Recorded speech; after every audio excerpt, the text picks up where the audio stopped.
Hello students, welcome back to PSC for CBSE। तो बच्चों आज हम पढ़ेंगे CBSE की क्लास 10th की चैप्टर नंबर 4, क्लास 10th की साइंस का चैप्टर नंबर 4, जिसका नाम है कार्बन एंड इट्स कंपाउंड, जिसको हम हिंदी में कहते हैं कार्बन तथा इसके यौगिक। ठीक है, दोनों मीडियम के अंदर पढ़ेंगे हम इसको, हिंदी और इंग्लिश दोनों मीडियम के अंदर पढ़ेंगे। ठीक है, तो जो चैप्टर है हमारा कार्बन एंड इट्स कंपाउंड्स, शुरू कर देते हैं इसको। ठीक, तो इसके अंदर जो हमें सबसे पहले पढ़ना है वो हमें पढ़ना है कार्बन के बारे में, यानी कार्बन क्या होता है, कार्बन को क्या चीज़ है कार्बन। ठीक है, क्या क्या इसकी प्रॉपर्टीज है, ये सारी बात हमें पढ़नी है। ठीक, तो सबसे पहले हमें पता होना चाहिए कि कार्बन क्या है। कार्बन एक एलिमेंट है, यानी कि कार्बन क्या है, कार्बन एक तत्व है। और कैसा तत्व है, कार्बन एक नॉन मेटल एलिमेंट है, यानी कि अधातु है। कार्बन एक तत्व है और कैसा तत्व है, वो एक अधातु तत्व है। ठीक है, हमने पिछले चैप्टर में पढ़ा था कि जो तत्व होते हैं, जो मेटल एलिमेंट्स होते हैं, वो 3 तरह के होते हैं, मेटल, नॉन मेटल और मेटालॉइड्स, यानी कि धातु, अधातु और उपधातु। तो उन्हीं में जो कार्बन है वो कैसा होता है, वो नॉन मेटल होता है, यानी कि वो अधातु जो है वो होता है। ठीक है, अब बात करें अर्थ के क्रस्ट में कितना पाया जाता है, तो अर्थ के क्रस्ट में ये पाया जाता है 0.02%, यानी कि 0.02% ये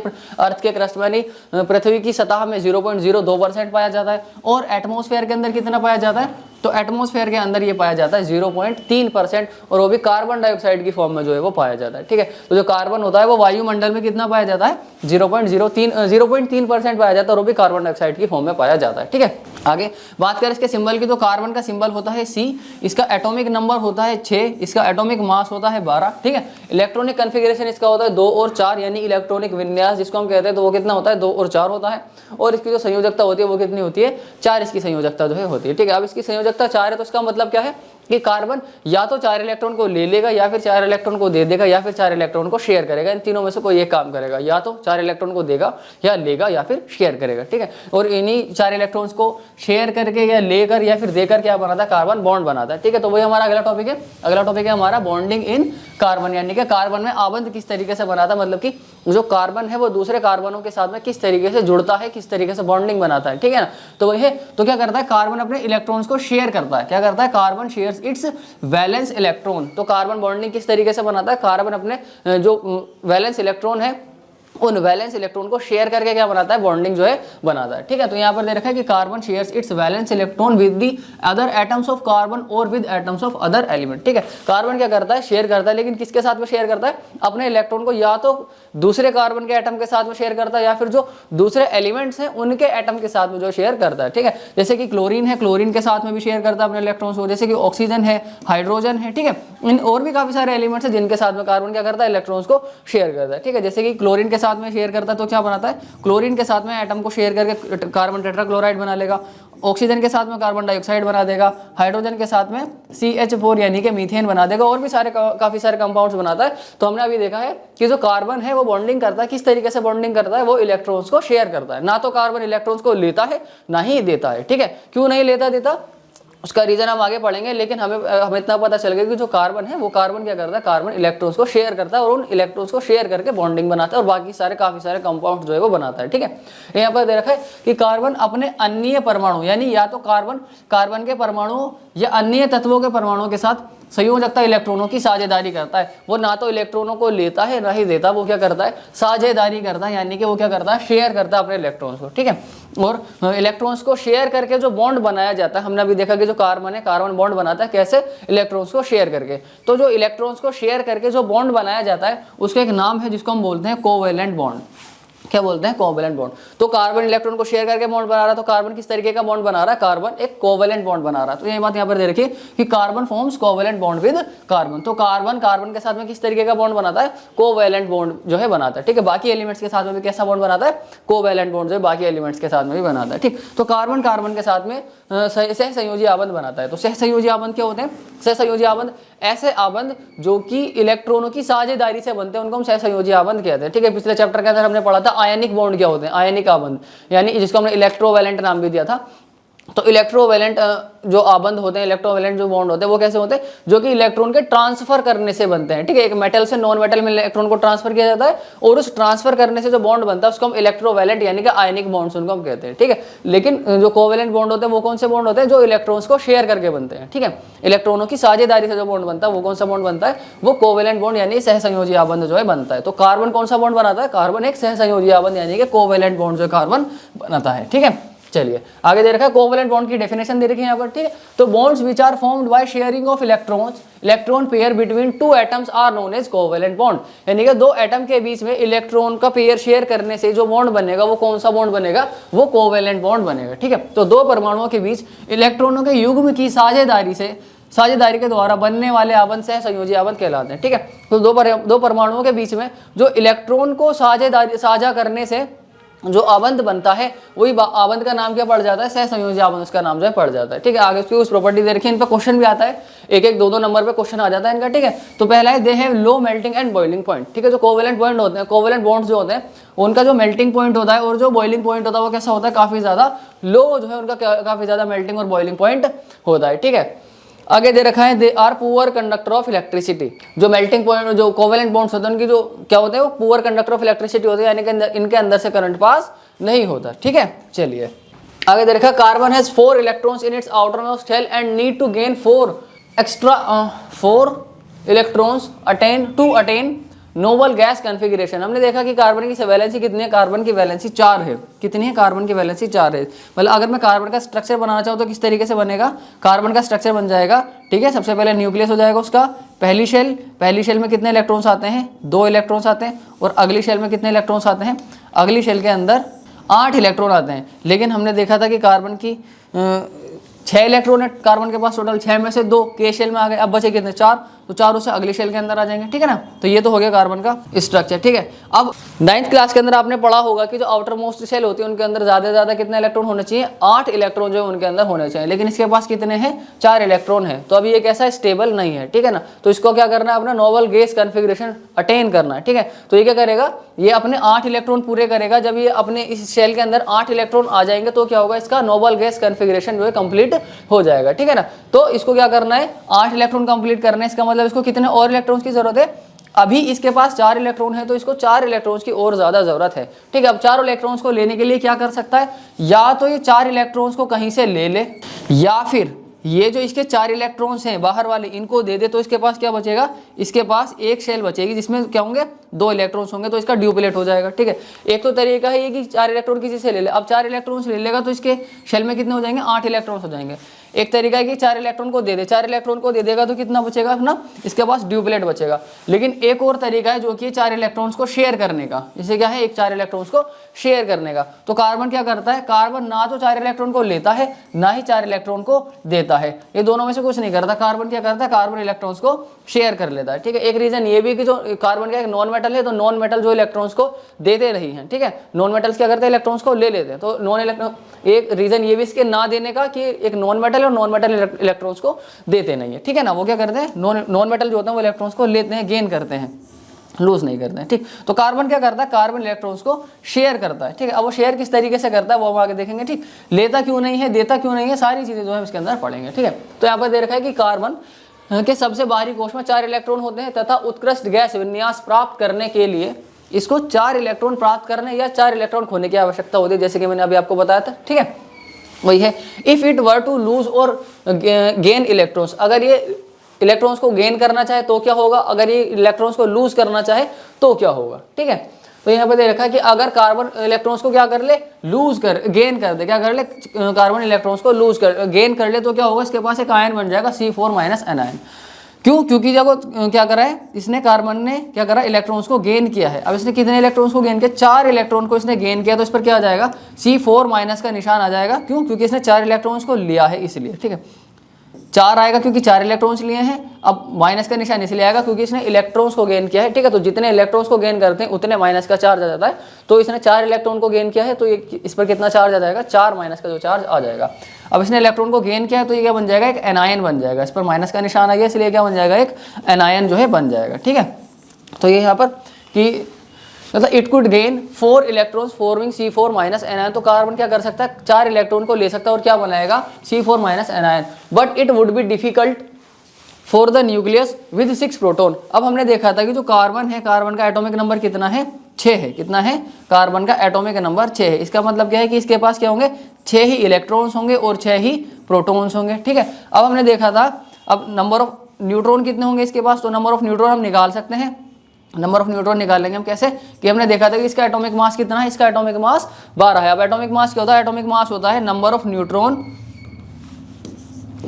ऑफ न्यूट्रॉन और नंबर ऑफ प्रोटॉन का सम होता है 12, ठीक है। अब हमें नंबर ऑफ प्रोटॉन तो पता है 6 है, लेकिन नंबर ऑफ न्यूट्रॉन नहीं पता, तो नंबर ऑफ न्यूट्रॉन हम निकाल लेंगे, इधर चला जाएगा माइनस का हो जाएगा, तो हमारे पास में नंबर ऑफ न्यूट्रॉन कितने आ जाएंगे, हमारे पास में नंबर ऑफ न्यूट्रॉन आ जाएंगे 6, ठीक है। तो कार्बन क्या है, कार्बन एक ऐसा एलिमेंट है जिसके पास 6 इलेक्ट्रॉन्स होते हैं, 6 प्रोटॉन्स होते हैं और 6 ही क्या होते हैं, न्यूट्रॉन्स होते हैं, ठीक है। अब देखिए हमें ये बात पता चल गई कि कार्बन के न्यूक्लियस के अंदर कितने प्रोटॉन होते हैं। ये न्यूट्रॉन वाली बात तो मैंने आपको ऐसे ही बता दी। हमें ये पता चल गया कि कार्बन के न्यूक्लियस में कितने इलेक्ट्रॉन होते हैं, कितने प्रोटॉन होते हैं, 6 प्रोटॉन जो है कार्बन के न्यूक्लियस के अंदर होते हैं, ठीक है।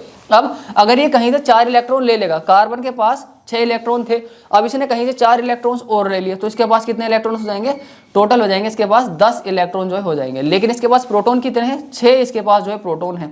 तो 6 प्रोटॉन पर 10 प्रोटॉन को संभालना काफी दिक्कत वाली बात हो जाती है। ये क्या हो जाता है, काफी ज्यादा अनस्टेबल हो जाएगा। इसलिए क्या करता है, कार्बन इलेक्ट्रॉन्स को गेन नहीं करता है, ठीक है। यहाँ पर दे रखा है कि it could gain 4 electrons forming C4- anion। Carbon क्या कर सकता है, 4 इलेक्ट्रॉन को ले सकता है और क्या बनाएगा, C4- anion बनाएगा। But it would be difficult for the nucleus with 6 proton. बस ये, लेकिन ये काफी ज्यादा मुश्किल हो जाएगा किसके लिए, प्रोटॉन के लिए, न्यूक्लियस के लिए जिसके अंदर 6 प्रोटॉन है, उसके लिए काफी ज्यादा मुश्किल हो जाएगा to hold on 10 electron, 10 electron को होल्ड करके रखना, ठीक है ना। दैट इज 4 एक्स्ट्रा इलेक्ट्रॉन, जो कि मैंने अभी आपको बताया, ठीक है।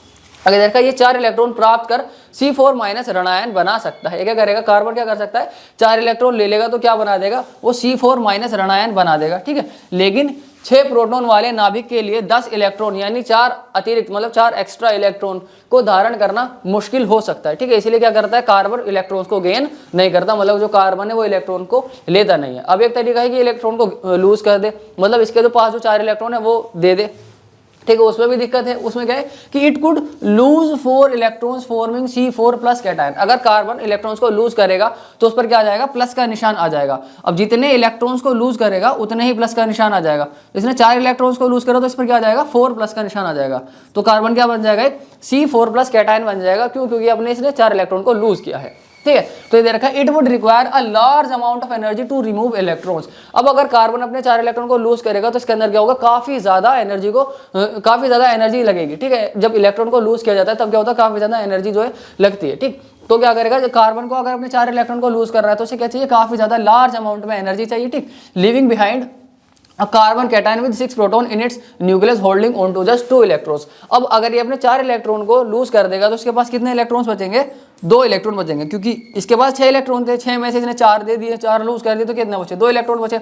अब ये तो इलेक्ट्रॉन्स की कहानी है, लेकिन प्रोटॉन तो अभी भी 6 है, तो 6 प्रोटॉन पर 2 न्यूक्लियस, ये भी कोई ज्यादा, ये भी क्या होगा, इसमें भी क्या होगा, ज्यादा स्टेबल ये रहेगा नहीं, ठीक है। तो ये क्या करता है, कार्बन ना तो इलेक्ट्रॉन्स को लेता है ना ही इलेक्ट्रॉन को देता है, ठीक है। यही बात हिंदी में दे रखी है कि 4 इलेक्ट्रॉन खोकर C4+ धनायन बना सकता है, लेकिन 4 इलेक्ट्रॉन को खोकर 6 प्रोटॉन वाले नाभिक में केवल 2 इलेक्ट्रॉनों का कार्बन धनायन बनाने के लिए काफी अत्यधिक ऊर्जा की आवश्यकता जो है होगी। यानी कि अगर इसको अपने इलेक्ट्रॉन्स को लूज करना है तो उसे क्या करना पड़ेगा, काफी ज्यादा एनर्जी की जो जरूरत होगी, ठीक है। इसलिए क्या करता है, कार्बन ना तो इलेक्ट्रॉन को लूज करता है और ना ही इलेक्ट्रॉन को गेन करता है, ठीक है। इन दोनों बातों पर बहुत बार क्वेश्चन आता है और 3-3, 4-4 नंबर में क्वेश्चन आता है, ठीक है। तो आपको ये याद होना चाहिए बहुत अच्छे तरीके से, ठीक। तो कार्बन ना तो इलेक्ट्रॉन को ले सकता है और ना ही इलेक्ट्रॉन्स को दे सकता है। तो कार्बन क्या करता है, कार्बन अपने इलेक्ट्रॉन्स को शेयर करता है, ठीक है। तो carbon shares its valence electron with the other atoms of carbon और with atoms of other element. तो कार्बन क्या करता है, अपने इलेक्ट्रॉन को शेयर करता है, या तो कार्बन के एटम के साथ में इलेक्ट्रॉन को शेयर करता है, या फिर जो बाकी के दूसरे अदर एलिमेंट्स हैं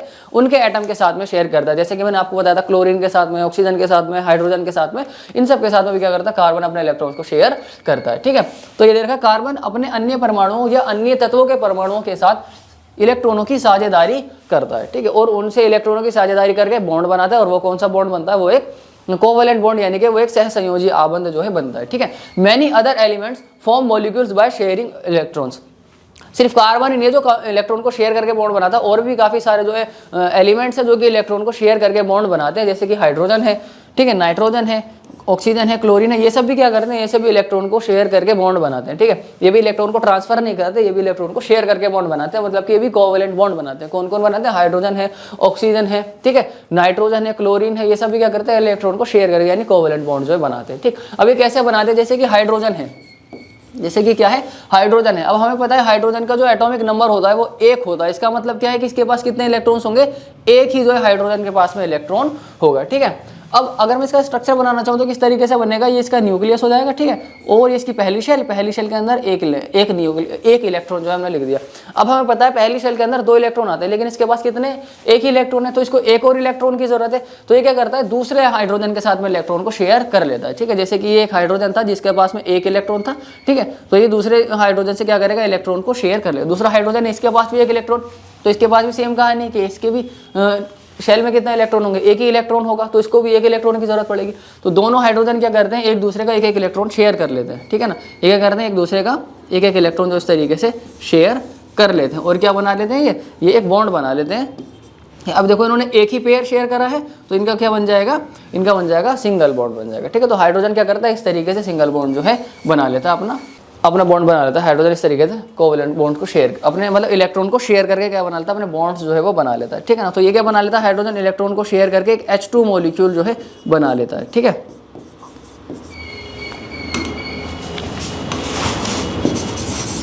कार्बन क्या करता है अपने हाइड्रोजन क्या करता है, इस तरीके से अपने हाइड्रोजन को शेयर करके H2 मॉलिक्यूल बना लेता है, ठीक है। यही पड़ जाता है आपका फॉर्मेशन ऑफ H2 मॉलिक्यूल। ये क्या पड़ जाता है आपका, यहाँ पर आप लिख लीजिएगा फॉर्मेशन ऑफ H2 मॉलिक्यूल। मैं इसको अभी मिटा दूंगा, तो आप अपनी कॉपी के अंदर जो इसको लिख लीजिएगा।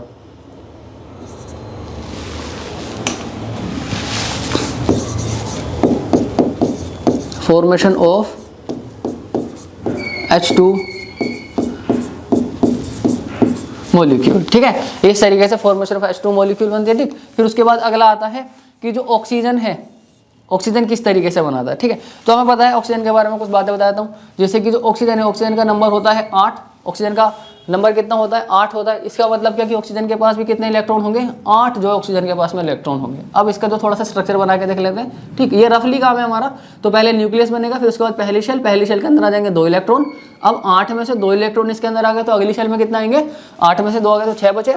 अगली शेल के अंदर कितना आ जाएंगे, 6 इलेक्ट्रॉन जो अगली शेल के अंदर आ जाएंगे। तो यहाँ पर 1 2 3 4 5 और 6 इलेक्ट्रॉन्स हो जाए यहाँ पर आ गए। 2 इलेक्ट्रॉन्स बच रहे हैं अभी, ठीक है। तो ऑक्सीजन को कितने इलेक्ट्रॉन्स की जरूरत है, 2 इलेक्ट्रॉन्स की जरूरत है, ठीक। तो ये तो एक इलेक्ट्रॉन की कहानी, एक ऑक्सीजन की कहानी। दूसरे ऑक्सीजन की भी सेम रहेगी। तो ये ऑक्सीजन क्या करता है, यहाँ पर आप हेडिंग डाल लेना, फॉर्मेशन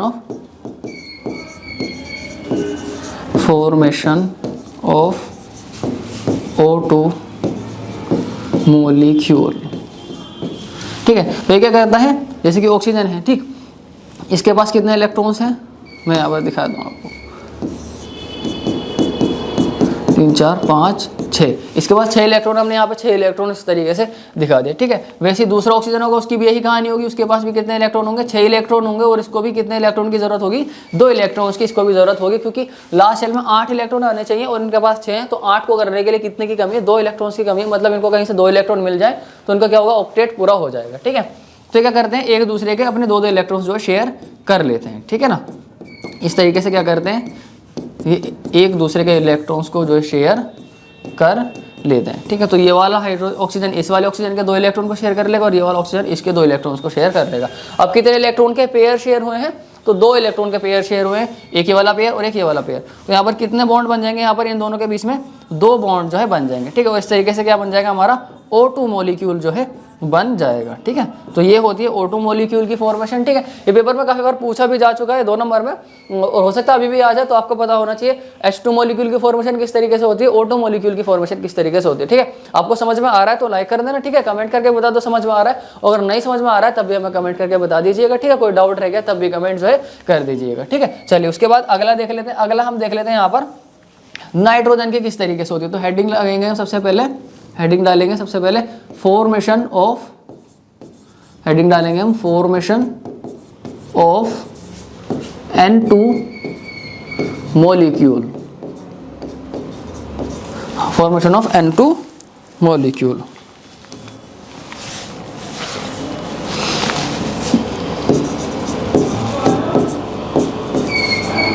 ठीक। तो जो नाइट्रोजन है, ठीक, नाइट्रोजन 7वें नंबर पर आता है, ठीक है। नाइट्रोजन कितने नंबर पर आता है, 7वें नंबर पर। इसका मतलब क्या है कि नाइट्रोजन की जो नाइट्रोजन के पास 7 इलेक्ट्रॉन होंगे। अब पहली शेल में कितने इलेक्ट्रॉन्स आते हैं, पहली शेल के अंदर आते हैं 2 इलेक्ट्रॉन्स। अगली शेल के अंदर कितने आ जाएंगे, 7 में से 2 आ गए, अगली शेल के अंदर आ जाएंगे 5, और अगली शेल में होने चाहिए 8। तो कितने की कमी है, 3 की कमी है। मतलब कि नाइट्रोजन को कितने इलेक्ट्रॉन चाहिए, 3 इलेक्ट्रॉन चाहिए अपना ऑक्टेट पूरा करने के लिए, ठीक है। तो पहले हम 5 इलेक्ट्रॉन्स को दिखा देते हैं यहाँ पर। तो नाइट्रोजन के जैसे कि 1 2 3 4 5, हमने यहाँ पर नाइट्रोजन के 5 इलेक्ट्रॉन्स को दिखा दिया, ठीक। ये एक नाइट्रोजन की कहानी है, दूसरे नाइट्रोजन की भी सेम कहानी रहेगी।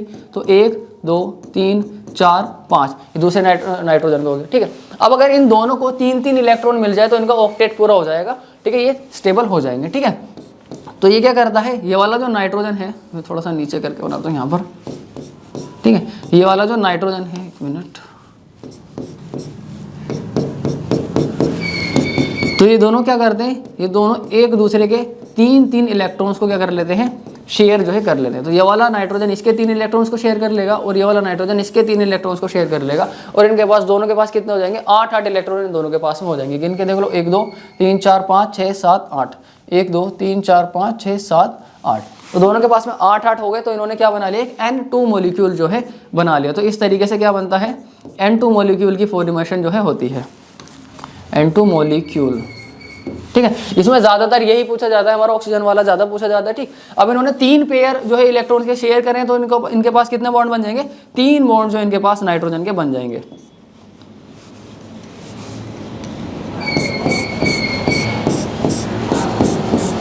ठीक है।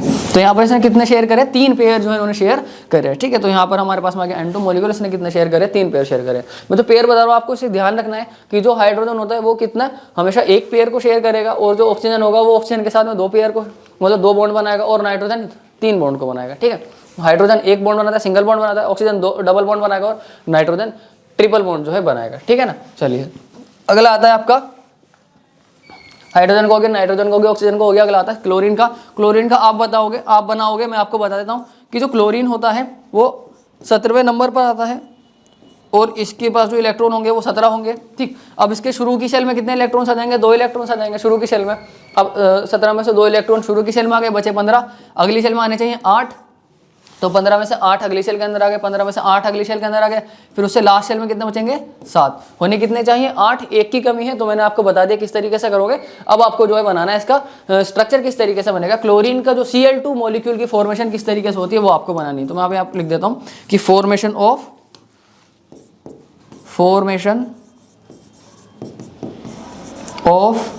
Cl2 molecule, formation of Cl2 molecule किस तरीके से होगा ये आपको मुझे बताना है, बना के दिखाना, ठीक है। चलिए आगे हमारे पास में आता है एलोट्रोप्स ऑफ कार्बन, यानी कि कार्बन के अपर रूप क्या क्या होते हैं। तो कार्बन के 3 अपर रूप होते हैं, जैसे कि हमारे पास में डायमंड है, ग्रेफाइट है और फ्लोरीन है। ये 3 जो है कार्बन के अपर रूप है, ठीक है। एलोट्रोप्स यानी कि अपर रूप होते क्या, कार्बन के 3 एलोट्रोप हैं, डायमंड, ग्रेफाइट और फ्लोरीन। तो एलोट्रोप क्या होता है, एलोट्रोप एक ऐसी प्रॉपर्टी होती है जिसके अंदर जो स्ट्रक्चर होता है वो अलग अलग होता है, यानी कि उनकी जो फिजिकल जो कंपाउंड्स होते हैं उनकी फिजिकल प्रॉपर्टी अलग होती है, लेकिन केमिकल प्रॉपर्टी कैसी रहती है, सेम जो उनकी केमिकल प्रॉपर्टी रहती है, ठीक है ना। तो यहाँ पर दे रखा है कि जो allotropy is the property by which N element exists in more than one form which has same chemical properties but different physical property, ठीक है। तो एलोट्रोपी क्या है, एक ऐसी प्रॉपर्टी जिसके अंदर जो एलिमेंट्स होते हैं वो एक से ज्यादा फॉर्म के अंदर पाए जाते हैं, जैसे कि जो सेम एलिमेंट डायमंड की फॉर्म में भी, ग्रेफाइट की फॉर्म में भी और फ्लोरीन की फॉर्म में भी, ठीक है।